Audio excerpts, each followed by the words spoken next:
here's Wordsworth's definition of poetry.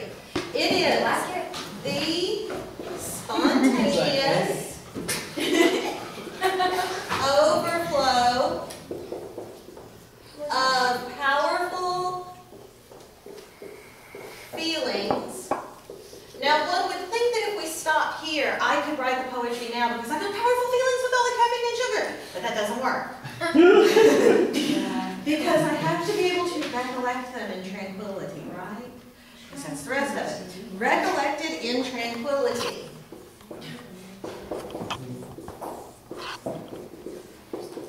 This definition is given as Wordsworth's definition of poetry, okay? And this was in the Lyrical Ballads, in the preface to the Lyrical Ballads.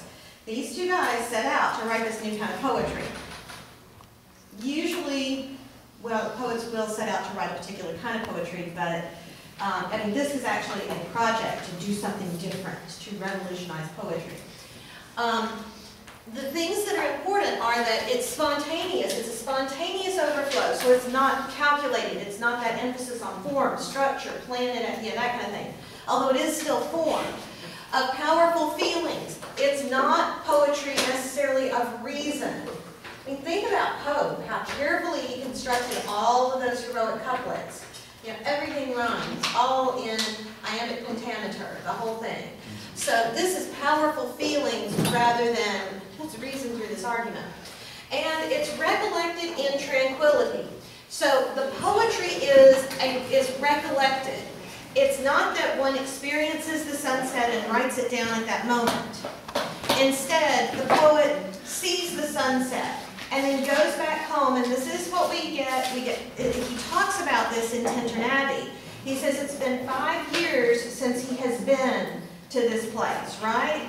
It's been 5 years, 5 long years since I've been here. And then he thinks, and the images that he sees now, he was able to see over the course of those 5 years. It's not as a landscape to a blind man's eye. A landscape to a blind man would be nothing. He said, even though I was in the city, I could still see these beautiful images, right? And so he remembers these things, and it gives him a sense of peace. He can get to those feelings, but even something different. When he recollects them in tranquility, he goes and experiences a spot of time. And that's important too. The experience, the initial experience is a spot of time. And then he comes home from vacation or whatever, he can remember it, and then he can create something new in the poem that will inspire that experience in the reader. And maybe inspire a slightly different experience. Okay, it may not be exactly that.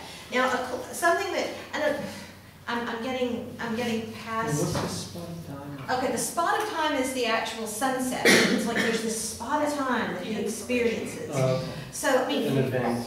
Pardon? An event or an experience. An event or an experience, that moment when it's like you're walking along and suddenly you remember, like, the way that it feels outside. Sometimes it reminds me of, well, when it gets a little cooler, it reminds me of Concord, Massachusetts, Columbus Day in '96. It's like, because it's that spot of time. I remember the temperature and the wind and everything, you know, the breeze. So it's like I can remember those things because it was a really cool, really great moment. But think about, I don't know if y'all, I think the movie is Collateral. Have y'all ever seen a movie? Heard of it. It's like there's this taxi driver. Yeah, with Jamie Foxx and Tom Cruise. Okay, and it's like he's driving along and he keeps a postcard on the visor of his, and I haven't seen the whole movie, I've just seen this part, so I don't know about the movie, but he keeps a postcard on the visor of his taxi cab, and it's like he looks at that postcard to kind of escape in the midst of all the chaos and the nonsense of driving the taxi and dealing with people and all that. It's kind of like, that's kind of what this is. you take that moment in time or a place or something, and then you bring it back to another place. That's what poetry, to a great extent, is what Wordsworth is doing.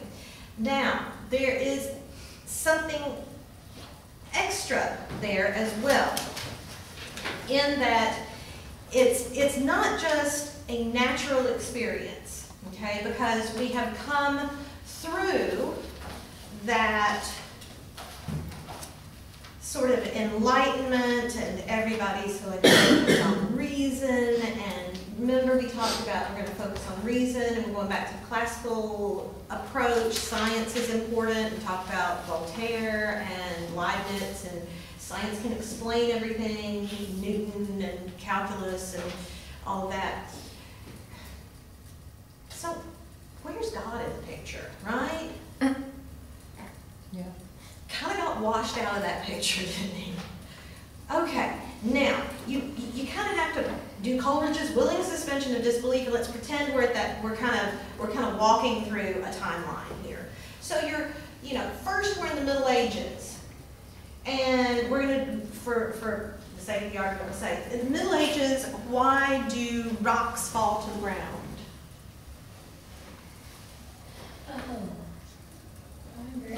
Isn't it like, it's like they're heavy, or like, it was like some dumb reason. I remember learning about this in physics. Well, they're heavy, but I mean, no, not a scientific, no, not from physics. We're pre-physics here, kind of, sort of. Well, like, Aristotle. trying to figure out why. But what would the average person say? Just ordinary guy who lives in the Middle Ages and maybe he makes shoes. Because God wanted it to fall to the ground. Exactly. It's God's will for things to work the way they do. Middle Ages, everything is centered around God, right? God makes the stars move, the sun move, the earth move, whatever moves. And so it's God that does this. He can make the sun stand still, he makes it rain, all of these things, right? Get to the age of reason. Now we've got Newton. Why do apples fall to the ground? Because of Gravity. Because of gravity, right.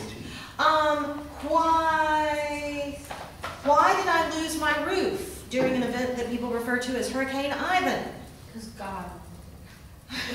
Actually, I wonder about that, because I was worried about how I was going to replace the roof, and shortly before that, wow, that worked, because the insurance took care of it. It's like,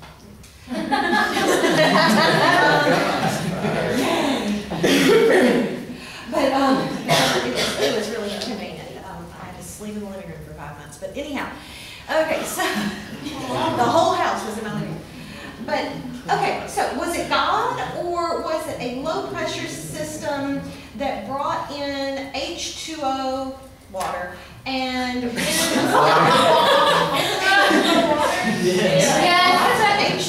that was pulled from the sky by gravity and winds of a certain speed, right?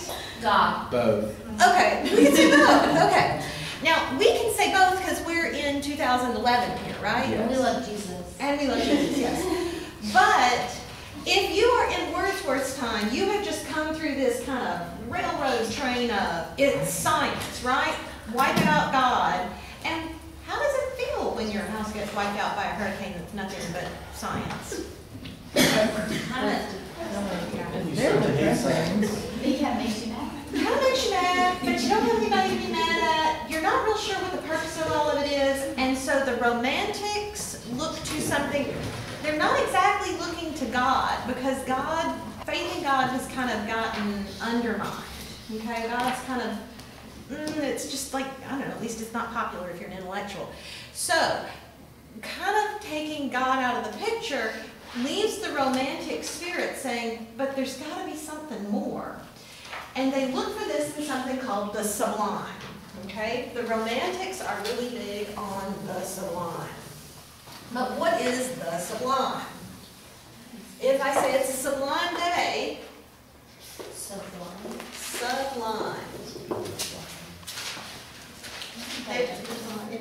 Have you heard the word sublime? Band. Yeah. It's a band. The band. The band is, so there's a band sublime. We all listen to Called it. Sublime. Sure is. You never heard of Sublime? No. Um,